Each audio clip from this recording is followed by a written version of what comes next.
Commercial Farm, pemerkokoh profitabilitas dari Tumoto Research.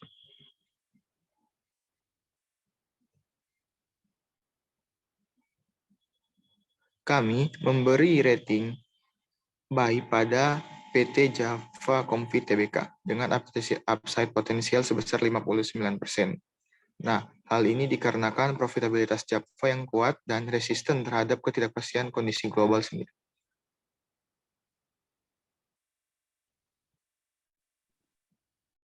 PT Java Comfit Indonesia Tbk atau dengan kode saham JPFA merupakan salah satu perusahaan di bidang agri-food terbesar di Indonesia yang telah didirikan sejak tahun 1971. Nah, persentase kepemilikan dari PT Java ini adalah yang terbesar dipegang oleh Java Ltd sebesar 55,43% dan masyarakat sebesar 43,66% dan saham treasury sebesar 0,91%. Sedangkan segmentasi bidang usaha dari PT Java terdiri dari peternakan komersial sebesar 38%, pakan ternak sebesar 29%, dan pengolahan hasil peternakan dan produk konsumen sebesar 14%. Selanjutnya ada budidaya perairan sebesar 9%, dan pembibitan unggas sebesar 6%, dan lainnya sebesar 4%. Selanjutnya, kita melihat kondisi analisis ekonomi global dan juga lokal. Kita lihat bahwa terjadi inflasi atau meningkatnya inflasi. Banyak negara di dunia yang memiliki atau mengalami lonjakan inflasi di tahun 2022. Nah, dapat kita lihat seperti Amerika Serikat yang terus berada di angka 7%, dan negara-negara lain seperti Eropa yang menyentuh rekor inflasi tertinggi sejak 41 tahun di bulan April dan berada di level 7,4%. Sedangkan Indonesia sendiri per Juli 2022 memiliki inflasi sebesar 4,94%, yang merupakan rekor tertinggi sejak tahun 2015.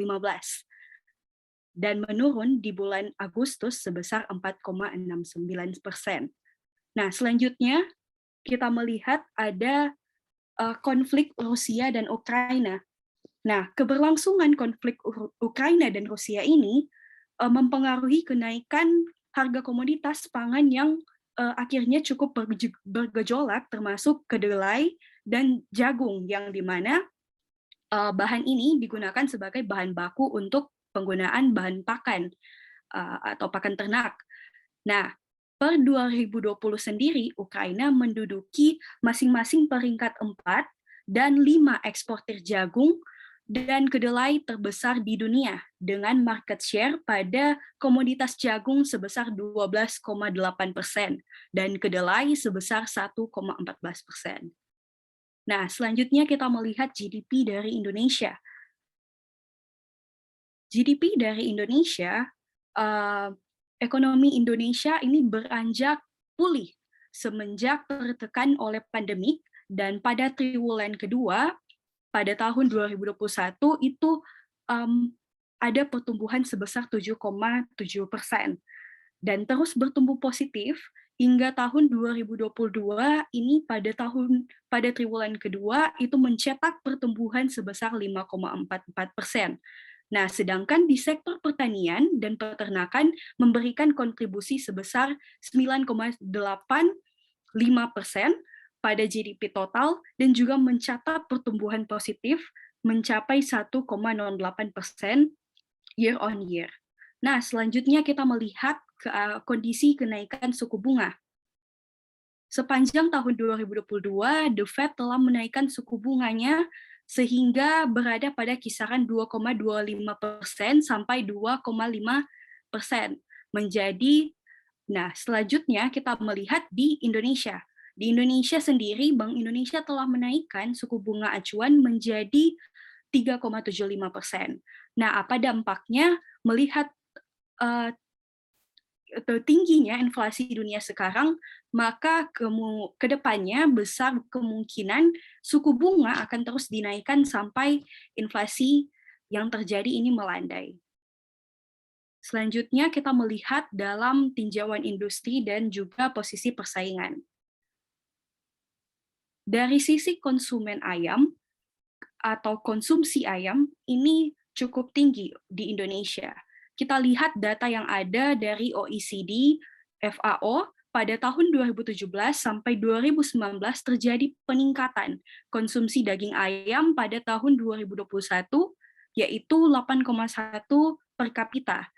Namun, walaupun begitu, rata-rata Indonesia masih relatif rendah dibandingkan dengan rata-rata konsumsi dunia, yaitu sebesar 14,9% atau 14,9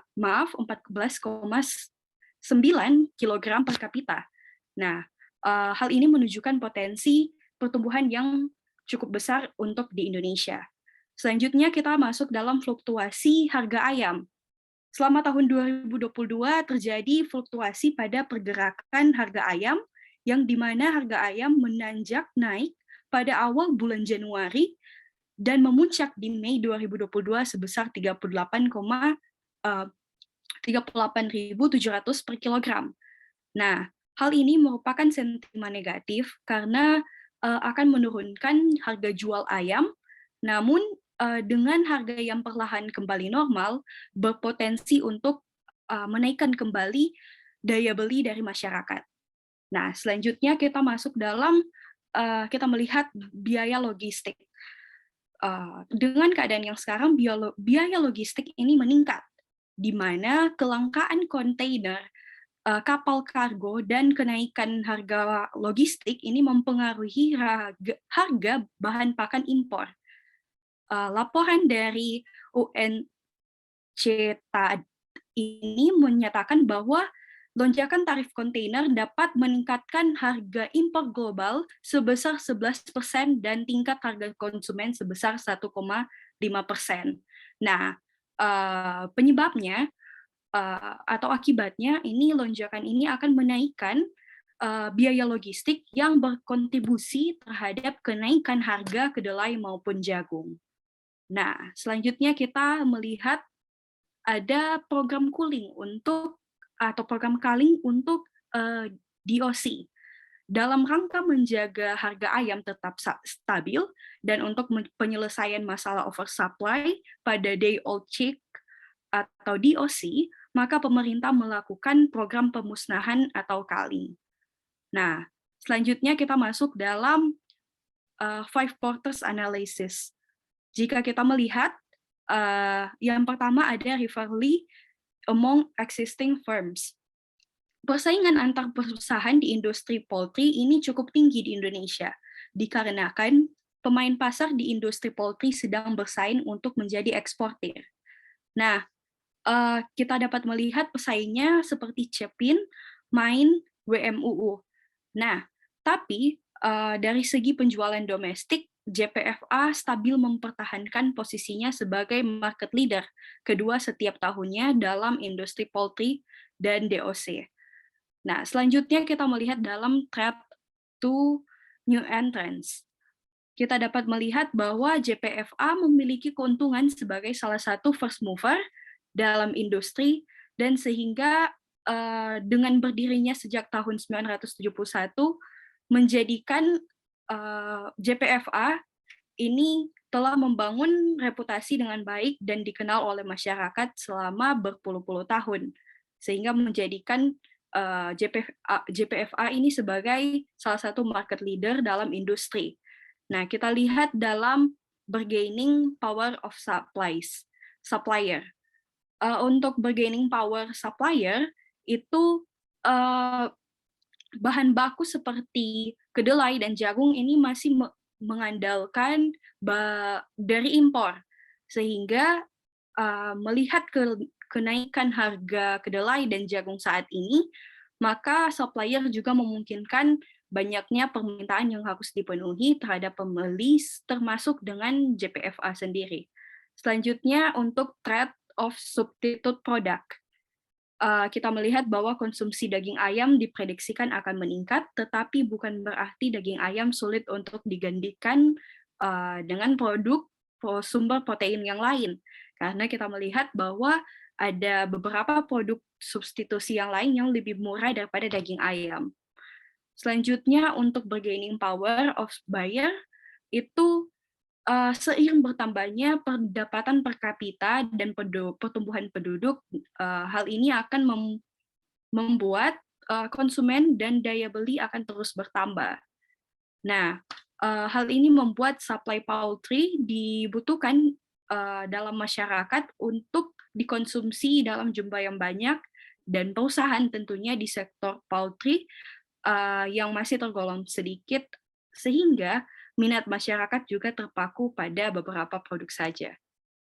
Selanjutnya, kita masuk dalam financial analysis. Ya, baik. Kita akan masuk pada financial analysis. Japfa ini merupakan pemilik GPM terbesar di industri poultry sendiri. Bisa dilihat, Japfa merupakan yang paling besar dibandingkan pesaing-pesaingnya, yaitu Cepin, Main, dan WMUU. Commercial farm pendorong revenue daripada Japfa sendiri. Segmen usaha commercial farm merupakan revenue driver terbesar perusahaan pada 2021, yaitu sebesar 17,6 miliar, dengan kontribusi sebesar 39,2% dan memiliki pertumbuhan sebesar 21,4% secara year on year. Ya, di tim menggunakan valuasi bernama discounted cash flow. Tim menggunakan absolute valuation, yaitu discounted cash flow, dengan asumsi WACC sebesar 16%, dan mendapati hasil sebesar 2.326 yang dibulatkan ke bawah menjadi 2.325 per lembar, memberikan upside potensial pada Japfa sebesar 53,04%. Dari relative valuation sendiri, perusahaan mempunyai valuasi yang cukup murah dibandingkan pesaing lainnya, dilihat dari sisi pendapatan atau per dan aset atau PBV. Bisa dilihat, per pada Japfa sendiri merupakan yang paling rendah jika tidak dihitung Main yang berada pada posisi per minus. Dan juga PBV Japfa merupakan PBV terendah kedua dari total keseluruhan, yang dimana Main merupakan yang paling pertama lagi.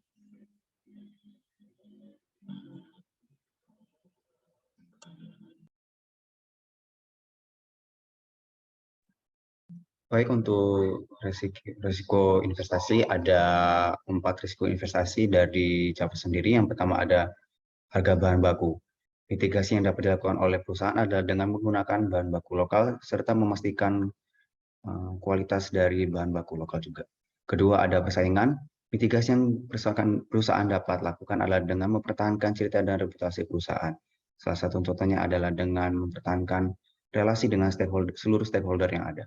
Lalu fluktuasi valuta asing. Mitigasi yang dapat dilakukan oleh perusahaan adalah menambah aset keuangan dalam mata uang asing untuk menyeimbangkan dengan liabilitas yang menggunakan uang mata asing juga atau uang asing juga. Lalu keempat, yang terakhir ada kenaikan suku bunga. Nah, mitigasi yang dapat dilakukan oleh perusahaan adalah dengan lebih fokus untuk melunasi utang short term, terutama utang short term dari bank. Lalu tata kelola perusahaan. Dari indikator yang kami gunakan ada 5 tata kelola, ada 5 good governance, yaitu pertama transparansi, akuntabilitas, dan responsibilitas. Untuk transparansi, masyarakat dan pemerintah dapat mengakses informasi mengenai perseroan Japfa Confit Indonesia Tbk dengan mudah karena adanya akses yang mudah dan bebas diperoleh. Lalu untuk akuntabilitas sendiri, pelaksanaan operasional oleh perseroan Japfa Confit Indonesia Tbk sudah sesuai dengan standar yang diwajibkan oleh pemerintah dan juga sudah mendapatkan sertifikasi ISO 2000 tahun 2005. Lalu responsibilitas untuk tanggung jawab perseroan Japfa Confit Indonesia Tbk dapat dilihat dari CSR atau Corporate Social Responsibility mereka kepada masyarakat. Lalu selanjutnya ada 2 indikator lagi. Yang pertama, yang keempat adalah independensi.